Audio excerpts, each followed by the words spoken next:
Welcome, y'all. It's Wes with DIY Food Plot Pro. Thank you so much for joining us. Today's episode, we're talking about free fertilizer for our food plots. Anybody knows who has planted a lot of food plots before, fertilizers can get extremely expensive, extremely fast when we are trying to plant a large amount of acres to provide nutrients and food for our whitetails and our whitetail herd. So today we're going to talk about how we get free fertilizer. We're also going to kind of double and talk about a good crop rotation for our food plots, what we can expect for some of those rotations and why those are such a great thing. My name is Wes. I run the channel DIY Food Plot Pro. I've got a Bachelor of Science in Agronomy. I farm for a living, and I've got a 1,800 acre whitetail deer hunting outfitter in Western Kentucky where we cannot bait. So we rely heavily on these food plots that I produce on the channel to hold and harvest the mature bucks that we're blessed to hunt here in Western Kentucky. When I'm out consulting on the properties in the wintertime, I often get asked the question, what type of rotation should we be in on these food plots? What's a good rotation for us to do and be able to keep our soil at maximum health and be able to get some of those credits that we can get from rotating food plots? Why not plant the same thing every single year? We find something that we like and we're going to stick with it, right? Well, to break this down in a way that's very easy to understand, when you plant a crop out there, let's say you plant something like corn one year, you begin to get a little disease on that plant. You were going to go right back to corn the following year. You were going to likely have more disease the second year than you did the first year.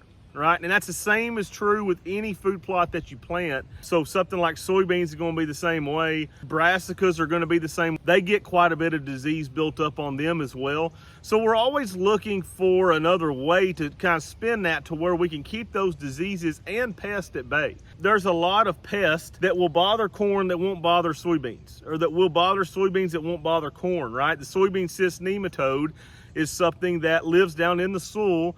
It will reduce your yields by a significant amount. And really the only way to deal with that, other than using varieties that have soybean cyst nematode resistance, is to plant a crop rotation and to keep those nematode levels low in the soil.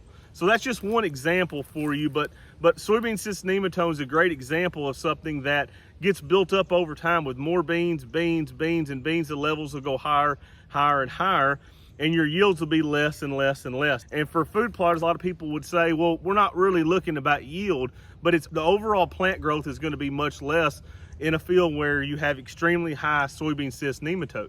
But there's another huge advantage to having a good rotation for your food plots, and that is free fertilizer. Any of us who have grown any amount of food plots knows that fertilizer is a very high input in that process. So whether you're adding nitrogen, phosphorus, potassium, or the micronutrients, any of those nutrients are expensive and they add up significantly. So anything that we can do to leverage that and be able to take advantage of certain plant species growing that give us more of these nutrients available, we're just better off doing that. So let's get into some of the rotations and some of the things that we can use to really help save a significant amount of money across our food plot acreages. So starting out year one, I like to have a summer annual. Okay, so I like to have something that is going to provide for those whitetails throughout the entire summer, but also carry over into the fall months. Okay, something like a soybean, cowpeas, lab, sunflowers. Those are phenomenal summer food plots, but also provide a significant amount of food during the fall and wintertime months when we're hunting. All of those except sunflowers are legumes, which means they make their own nitrogen in the soil so long as it has had inoculant put on that seed. It makes its own nitrogen, so we don't have to put nitrogen down for it. We just have to add P and K. It's going to have leftover nitrogen at the end of that life cycle, right? So we go in then and we add our cereal grains to it, cereal rye and our oats. And we also add medium red clover, crimson clover, frosty berseem clover. And that will be available online this fall for you to buy from DIY Food Plot Pro. We're going to plant those in the early fall. So if we have to go in and broadcast over top of our soybeans or lab sunflowers, that's okay. But we're shooting for around 2 months before a frost that plant needs to be able to grow and take off, okay?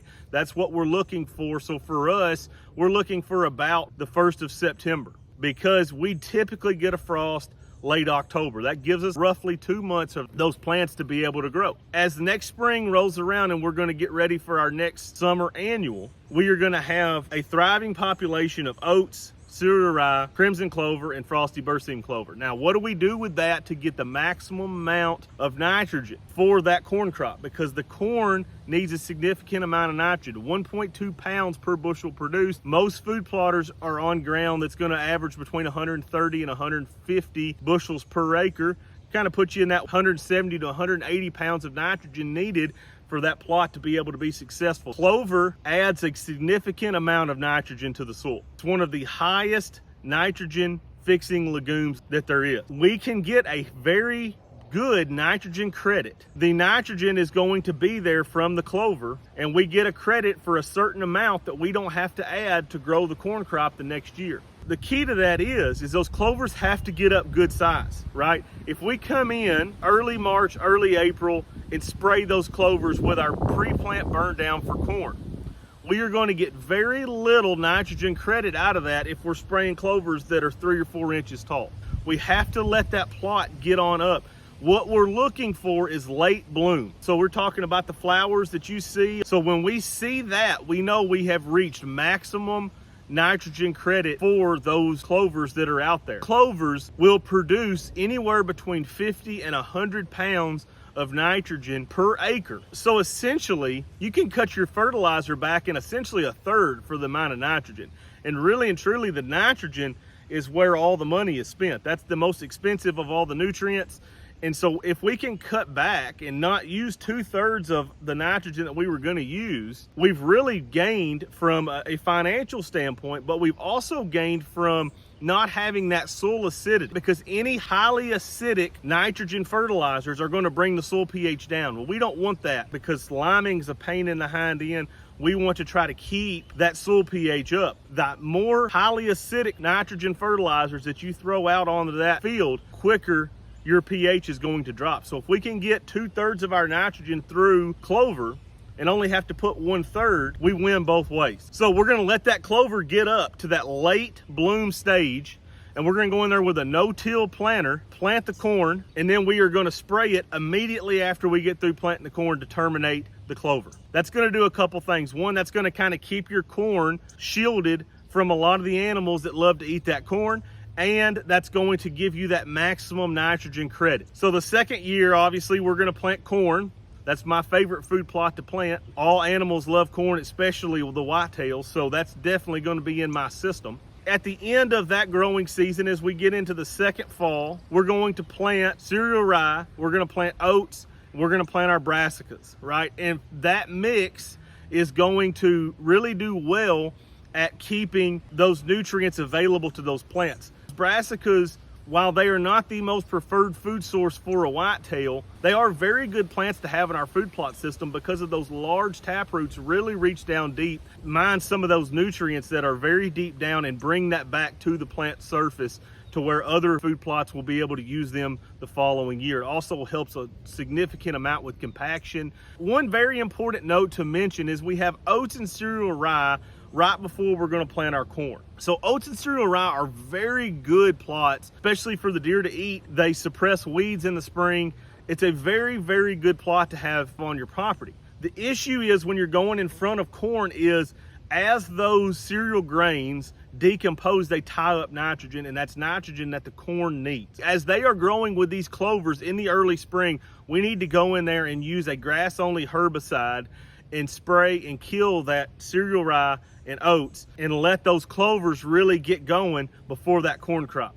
The taller that those oats and cereal rye get, the more nitrogen they're going to tie up, which is not going to be available to your corn crop. So we want to get out there fairly early and spray that grass-only herbicide on those cereal rye and winter wheat. We'll leave the clovers and we'll let them keep fixing nitrogen, get up big before we burn that down as we plant the corn. So just a really important note to mention there. If you need help setting up your farms or your food plots, you can go to my website, www.diyfoodplotpro.com. We've got tons of products that are going to be coming to market very, very soon. And I really hope that you continue to support the channel. And I really appreciate you watching. Y'all smash that like and subscribe button.